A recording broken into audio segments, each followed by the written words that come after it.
আজকে হচ্ছে টিউসডে আর আমি গেছিলাম সকাল সকাল অফিসে, আর অফিস থেকে এই জাস্ট ফিরেছি। ফেরার পথে ভাবলাম অনেকদিন মাটন খাওয়া হয় না, মানে 1.5 সপ্তাহ মতন হয়ে গেছে আমরা মাটন খাচ্ছি না, তো তাই জন্য মাটন কিনে এনেছি। আর এই যে আমাদের মাস্টার শেফ নিজের কাজে লেগে পড়েছে, পেঁয়াজ কাটা এইসব কাটাকুটি যা আছে সেটা ওরই সিন, তোমরা অলরেডি জানো। তাই এখন ও আমাকে এগুলো সব কেটে কুটে দেবে, তারপরে গিয়ে আমি মাটনটা বসাবো।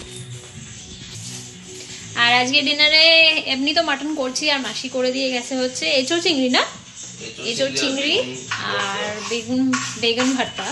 তো অনেক কিছুই আছে, সব তো খাওয়া হবে না, সব অল্প অল্প অল্প করে খাওয়া হবে। অলরেডি পেঁয়াজ লঙ্কা বসিয়ে দিয়েছি, আর এখানে রিতেশ মাটনটাতে দই মাখাচ্ছে।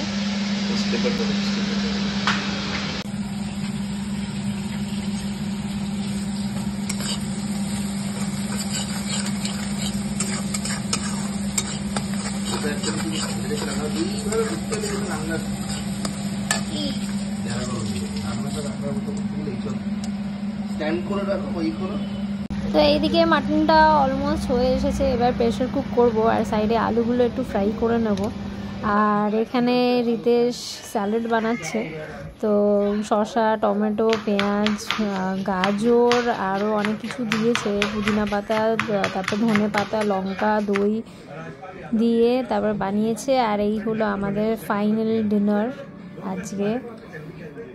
ইয়াম্মি।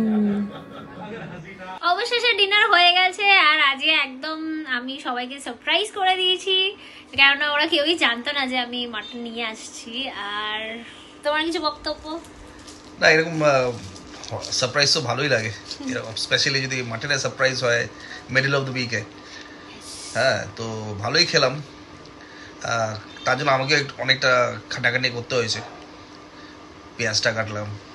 সে তো অবভিয়াস, বাড়িতে হেড শেফ থাকলে তো আমার মতন মানে তুচ্ছ শেফের কোনো মূল্যই নেই। স্যালাডটা বানালাম, যাক ভাই ওভারঅল ভালোই খাওয়া হলো।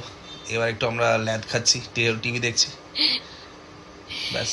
হ্যাঁ, বিকজ কালকে আবার অফিস, তো কষ্ট, সবই কষ্ট। যাই হোক, ভিডিওটা এখানেই এন্ড করছি। ভালো লাগলে অতি অবশ্যই সাবস্ক্রাইব করবে, লাইক করবে, শেয়ার করবে, কমেন্ট করবে, আর দেখা হচ্ছে পরের ভিডিওতে। Take care, bye, good night.